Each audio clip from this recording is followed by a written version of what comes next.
10 million. 10 million coronavirus tests. But a billionaire is going to deliver what the government couldn't. Andrew? Thank you, Minister. I would like now to introduce a representative of Hands over the podium. China, our Consul General. To China's Consul General. Dr. Andrew Forrest. More tests than have been done in the United States, Russia, Germany, Italy, Spain, Turkey combined. Half of all of the world's tests. We've been given the most valuable thing on earth right now. What is going on? And no, that's not like just some fancy intro. That is a real question I have today. What is going on? Hey, everyone. Look, there's an old saying by Vladimir Lenin. There are some decades where nothing happens. And there are some weeks where decades happen. And this is one of those weeks. I'm not normally one for hyperbole, which is why I go a long time between videos. I have just spent most of this entire day trying to catch up on everything that is happening between Australia and China. There is just so much to get through. And if I'm having trouble keeping up on it, where are you? If this even reaches one of you and helps you understand the rapidly shifting sands that we stand on, my mission's accomplished. So this is for you, and hopefully many more for you that you can share it with. The world is changing. It's not just a virus. It's how we see ourselves and our place in it. And it's not just Australia or America, and it's not just China, and it's not just the European Union. It's all of it. We've operated under a system for a long time, and now that system's going to change a little bit. Do we know what we're getting ourselves into? Where do we begin from Australia's point of view? Yeah, there was this virus going around. You may have heard of it. There's something in the air. Killed a bunch of people, hurt a bunch of people. It's really shut down a lot of different economies. Something changed last week, though, is now we're looking beyond the virus. We're saying, all right, we're going to get beyond that. And here in Australia, we've got it far more under control than anywhere else, honestly, outside China. So we're looking what happens after that. Controversial question came up.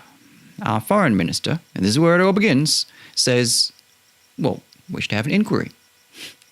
Classic civil servant. We should have an inquiry. Classic parliamentarian. We should find out how this came about. The World Health Organization would normally do this, but let's just say there's some questions about that. So let's get into it. What did our foreign minister, Marise Payne, say at the end of last week to David Spears on Insiders? That's the ABC TV show that I love so much. David Spears has come over from Sky News. I'm glad that he came on over. Esteemed journalist, one of the best. Here's what she had to say. Marise Payne, welcome to the program. What questions would you like China to answer? Good morning, David, and good morning to the team. I think the key to going forward in the context of these issues is transparency. Transparency from China, most certainly. Transparency from all of the key countries. Transparency from China. Look, China's good at a lot of things. Transparency is not one of them. And something they absolutely detest and hate. They've got a real allergy to it. So we're asking them to be transparent with us, to share with us what's happening. That's an anathema to their system, their values, to their thick face, black heart principles that they run under. I'll come into that later on. Our Prime Minister backs her up. It's important for public health globally that there is a transparency in the way that you can get access to this important information early. So it's not pursued as an issue of criticism, it's pursued as an issue of importance for public health. Yeah, mate, that's not how China takes transparency. Transparency is criticism because as they saw the fall of the Soviet Union, once you begin opening those doors in a top-down command economy, you can't close them back up again. So the response from the Global Times, which you could say is their state-run Daily Telegraph tabloid of sorts, was pretty harsh. Aussie politicians' bigotry. Playing the race card again. based on no facts. And this isn't just some editorial. This is a spokesman of the Chinese Foreign Ministry. We have nutty journalists all the time. We've got our Andrew Bolts. Love you, mate, but you can get off on a rant sometimes. Look, we've got him. I can get off on a rant. Nutty journalist, right here, if I'm a journalist. We go a bit nuts sometimes, us commentators and armchair generals. This is a civil servant in the Foreign Ministry saying this. So this means something more.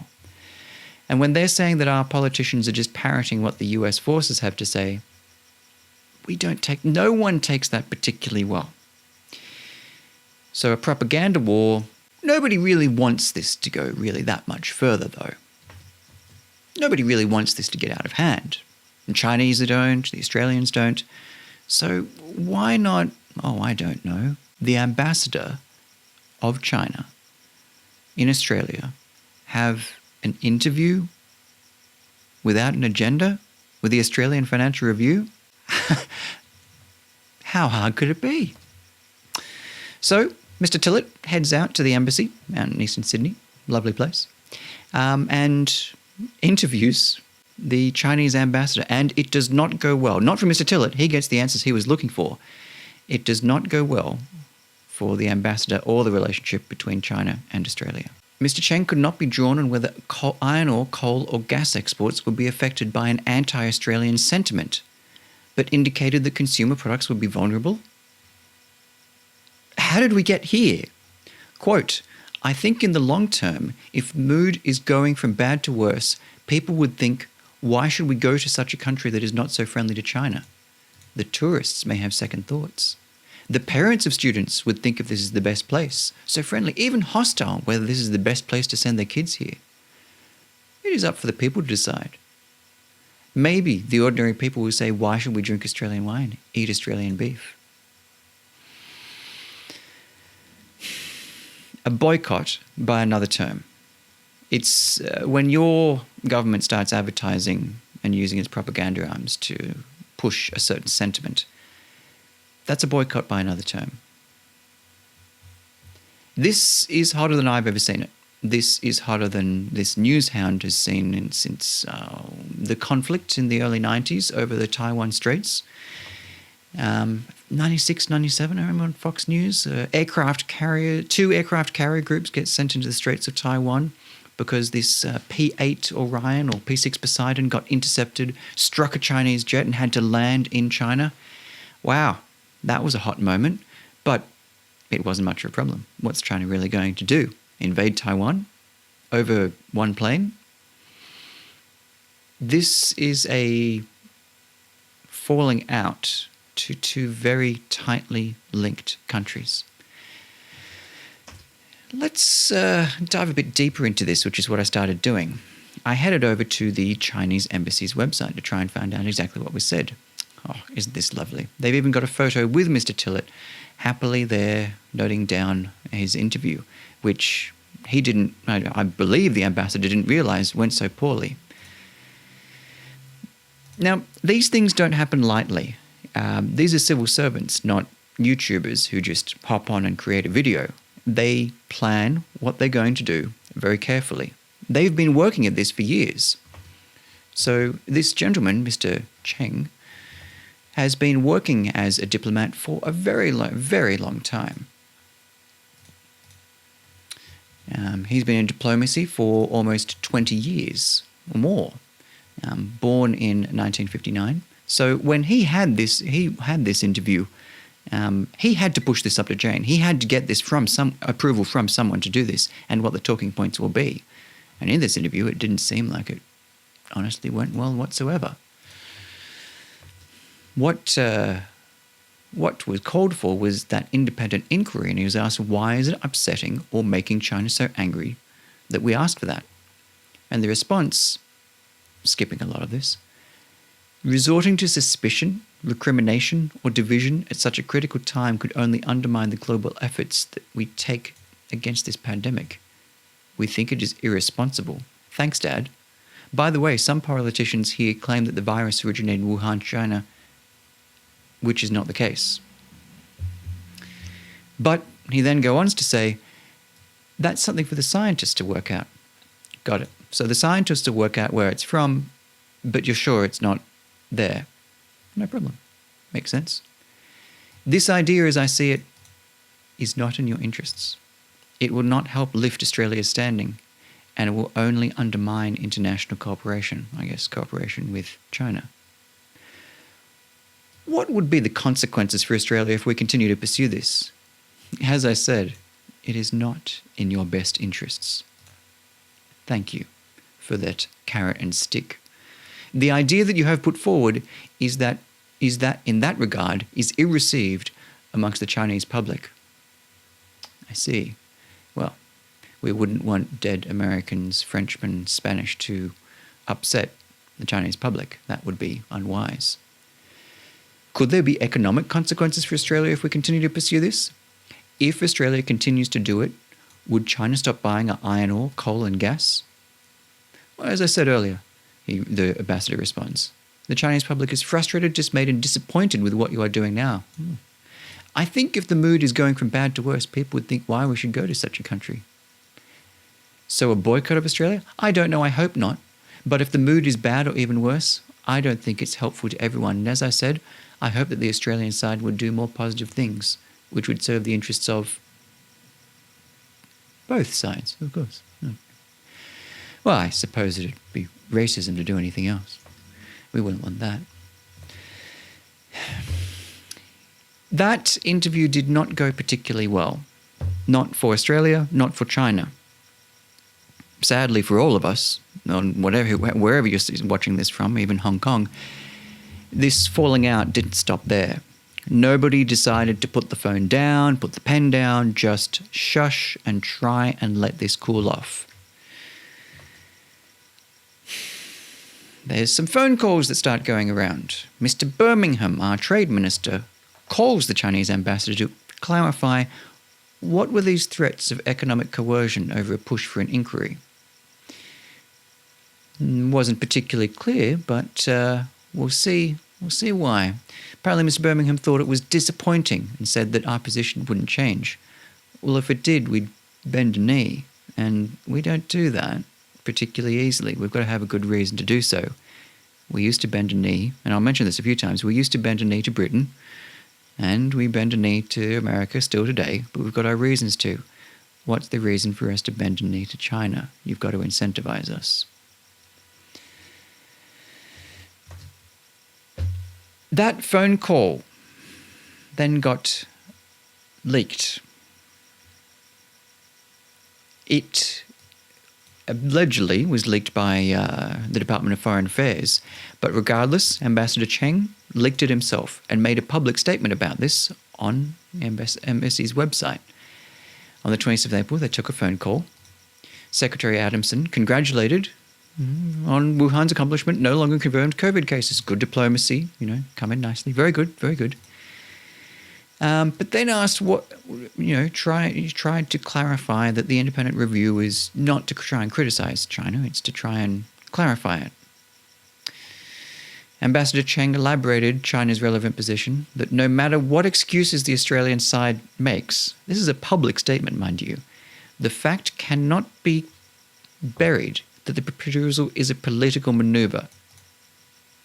Just as a Western saying goes, cry up wine and sell vinegar. Yeah, I know I say that all the time with my friends. And it's definitely a US thing when I lived in the US on the East Coast and the West Coast. And I heard it all the time living in Britain as I did. And British expats when I lived in Dubai. Yeah, we use that all the time. Cry up wine and sell vinegar. Cry up wine and sell vinegar? No. Help me out, Cora. Writing clear, mistake-free... sorry.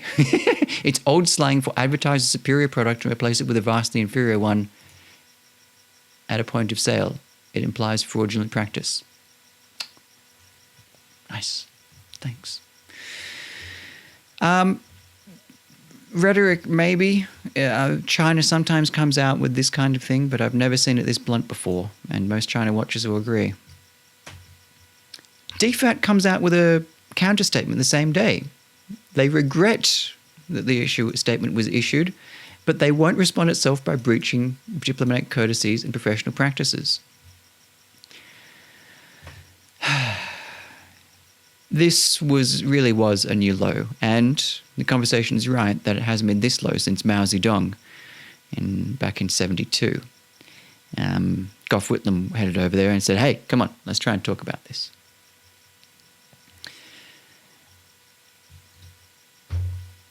This didn't get any better the next day either. He tried to clarify it on the 29th.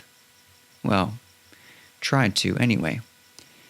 Jen Shuang, who is trying to limit the fallout of this, Reuters were able to send them a question, and his response was that while China stands ready to work with other countries, we hope other countries will join China in assistance rather than say something nice while doing the opposite. Okay, thanks for that.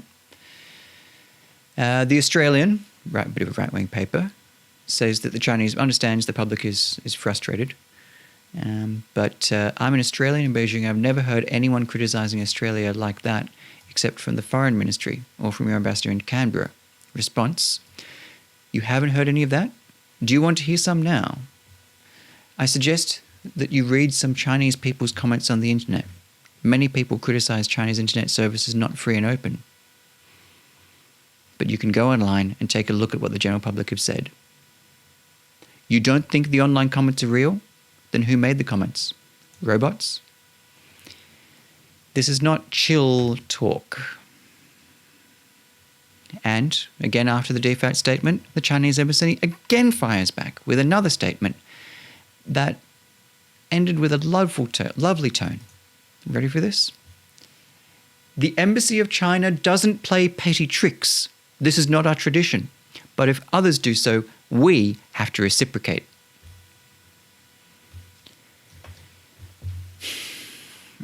Maybe it's the French that have the longest tradition of diplomacy, but this is completely undiplomatic. Diplomacy is normally in soft, shaded terms and delicate language. Even for China, this is harsh, direct, rude. Trying to make a point. See who's got the bigger stick. Now, here's where a little twist came up, and this was revealed just today. I'm still trying to make sense of this myself. Warwick Smith, former federal MP, resigned from a National Foundation for the Australia-China Relations, which replaced the Australia-China Council. What? I hadn't heard of this myself, but I'm sure it was important. I thought it was a business group. Let's have a look at this. Okay, December last year, they replaced this Relations Committee with a new one. Warwick Smith's going to head it up, so-called Mr. China, because he's lived there for years and spent so much time there.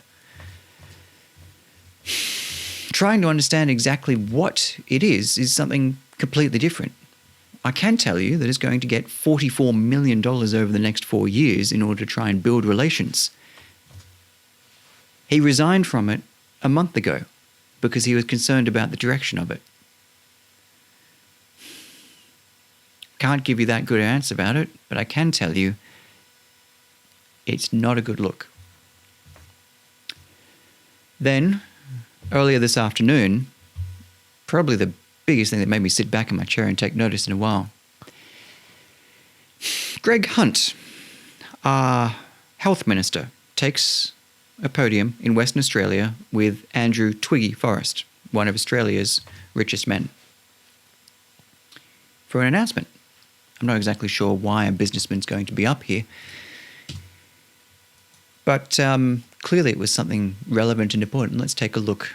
So I am absolutely delighted today to announce a groundbreaking and fundamental partnership for Australia between the Australian government and Minderoo and the pathology sector.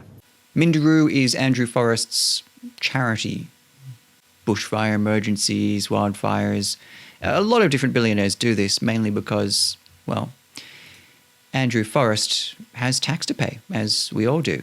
But Andrew Forrest has enough that he can set up his own foundation with his $392 million tax bill. And, well, you don't have to pay tax if you're funding your own foundation, which employs your own family and friends that you get to choose. You kind of get to set up your own mini socialist government. You can determine where the money gets reallocated to, rather than the government or the people deciding where your, shall we say, excess wealth of tax goes to. You get to decide yourself. Is it a bad thing? Is it a good thing? Is it more efficient? Is it not? Everyone's got their own views on that, but Andrew gets to decide for himself. So Minderoo is his foundation. Andrew, through his work, has been able to secure on behalf of the Australian government 10 million PCR coronavirus tests. 10 million. 10 million tests. We'll come back to that. To put that in context, we have just completed, over the last 2.5 months, 500,000 tests and a little bit more. Let's recap what he just said. A billionaire is going to deliver what the government couldn't. Is this the ultimate triumph of capitalism? Or is it the dystopia that we see in so many future films about where oligarchs rule? Whatever it is, it's happening now. Here's where things get a little bit weird, at least for me. Maybe I'm a little bit out of touch. He hands the stand over to the billionaire. Andrew and Nicola for their work. This is a critical part of the building blocks for Australians to return to their ordinary life. Andrew? Thank you, Minister. Wow. Just, ladies and gentlemen, just give me a moment. He gets his phone out and he starts texting. Somewhere else to be, Andrew? Or someone else to tell that you can't say right there? What are you texting? About a month ago, the Minister and I had a number of, I think, personal high-pressure conversations where... The minister calls a billionaire to try and help solve the nation's problems. Pay attention. This is shifting ground. Hey, I don't know whether this is good or bad. This might be great. I mean, 10 million tests, that's amazing. But it means something. And you should all be realising that this is happening. The government is asking a billionaire to solve a problem that they cannot. I'd like to pass that challenge on to each state and territory leader, premier. This ball is now in your court. Your ability now to see the virus... And he's laying the gauntlet down to the state premiers. This matters here. This matters a lot here. He is saying to the premiers, the state leaders, you now need to go and do it. This is a billionaire, a private citizen, unelected, saying to the premiers, That is now your challenge. Who's the boss? All right, let's get forward a bit.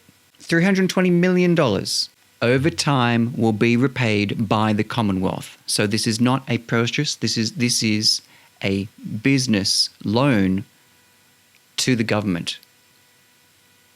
Who has the control and power here? Pay attention as this is shifting. For better or worse, Andrew was able to solve, well, we don't need the problem solved now, but, it's great, was able to solve a problem that the government could not. Why? Why?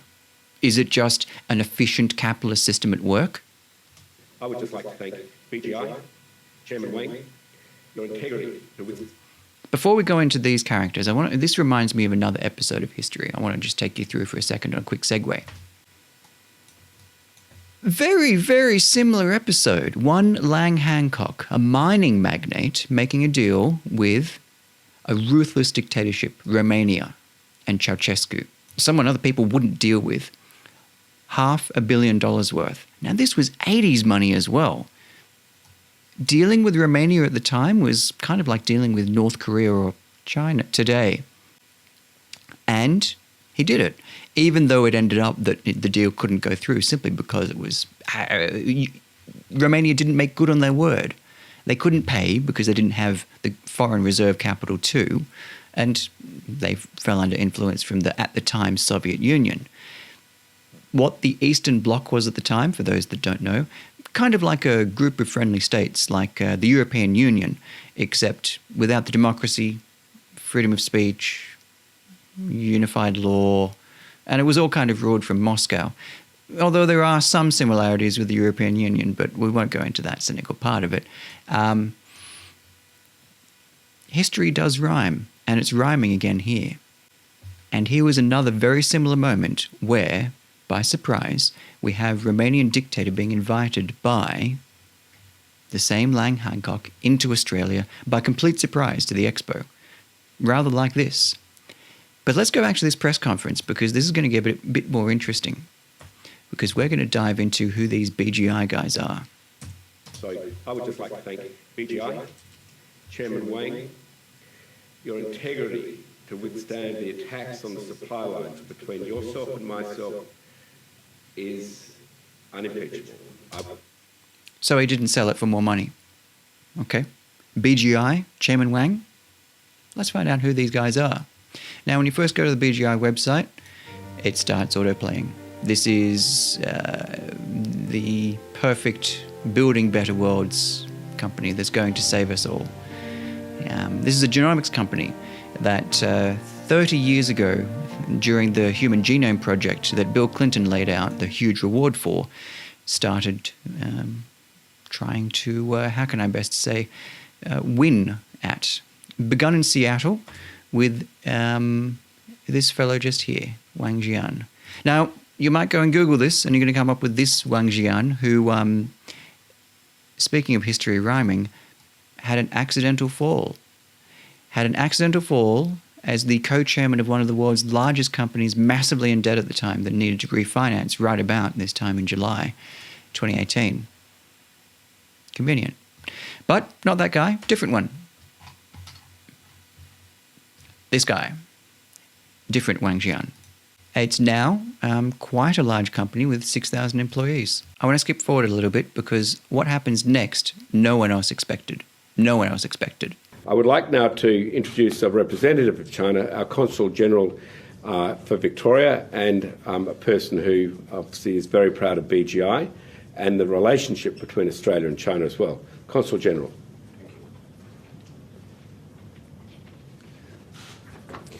The Honourable Minister Greg Hunt, Minister of Health. This is where things went off the rails.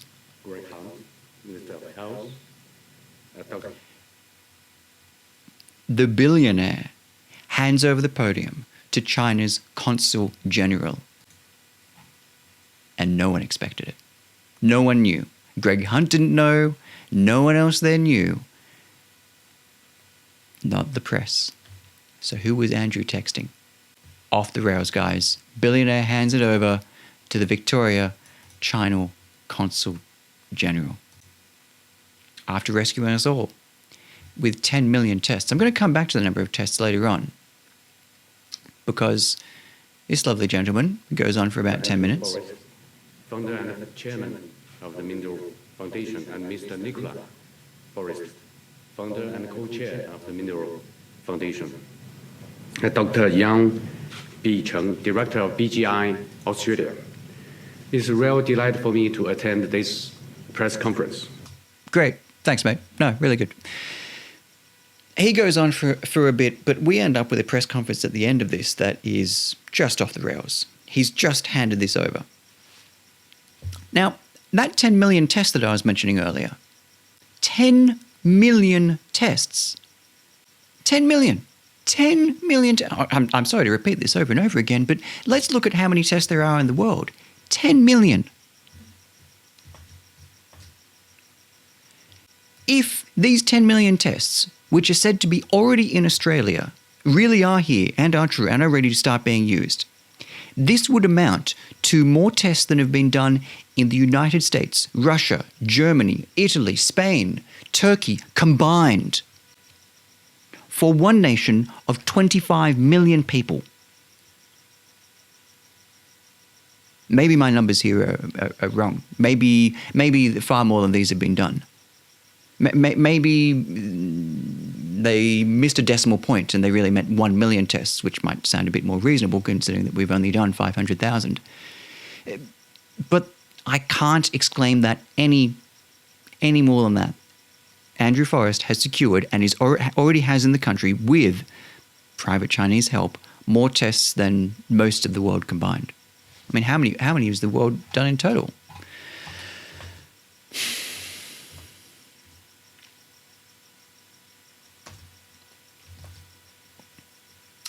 How accurate is these tests? I'm going to come back to the rest of that. Questionable. I mean, Philippine authorities said that only 40% of the tests from BGI and Sanshur were accurate, but the following day they withdrew it after the Chinese embassy lodged a protest. I don't know. Maybe they're accurate. Global Times says that they're just trying to be smeared. Propaganda is trying to manipulate the Philippines, and the US is on its way, and the Netherlands are lying. Okay, fine. Guys, we're into the tail end of this. I'm going to have to try and edit some of this out, but you now live in a country that has more tests than... Actually, I'll just do a total tests worldwide. Hold on. Edit this. There's also a view expressed that this pandemic will certainly change the world as a whole.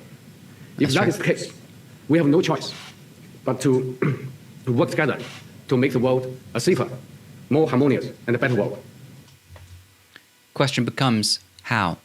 It's never been that we want a less harmonious and more unsafe world. The question's always been the method to which we get there, the road, the how. That's why we have our Labour and Liberal Party. For a long time, they both had a broadly similar view of the future, but very different paths to get there. No Liberal MP has ever sat outside going, "Ah, yes, more child poverty, more." And no Labour MP has ever sat out there saying, "Yes, we will grind up the rich into a nice gravy for dinner." That's not how that works. They've just got very different views, very different paths. Similar goals. What we're seeing here is that we have rather different views of what the future is, and very different paths. Harmonious to some is obedience and servitude to others. In this regard, all of us, no matter who we are, whether we are philanthropists or politicians or government representatives or medical people, scientists or media people, we all have roles to play. Thank you so much. Thank you. Let me just recap what we just saw there. We saw an Australian billionaire working with a Chinese private company, lab, and the Chinese government on the instruction of the Australian government to buy up what I believe are, looking at these numbers, my God, about 21 million total tests have been done worldwide as of 3 days ago. This would be half of all of the world's tests for less than 1% of the world's population. A 25 million person country. 10 million tests, not only once we've got them, we've got more than anyone else in the world combined. This is better than oil. This is better than gold. These are people's lives that we now carry on our stewardship on this island of only 25 million people. We've been given the most valuable thing on earth right now. And everyone wants it. It's an enormous responsibility. And if we do decide to share around, and have some humanitarian aid for it, who do we give it to? China has trusted us with it over everyone else. This wasn't just some one company that did. This was the government. How do we decide who to give it to? Or who takes it from us? That's a question that I want everyone else to try and participate and try and help contribute to, because I don't have the answer. That's why I'm doing this in post. Something is wrong with this picture. Something is desperately wrong. On the not normally coming across like this, but something is desperately wrong here. So look, guys, try and explain this to me. Tell me what's going on here. What did we just witness over the past week? Where are we, and what does the future hold for us? Because all of us are grasping for some kind of sanity or sensibility. Help me predict the future. Drop me a message, drop me an email. I'll write back. or just drop me a comment, a like, a subscribe.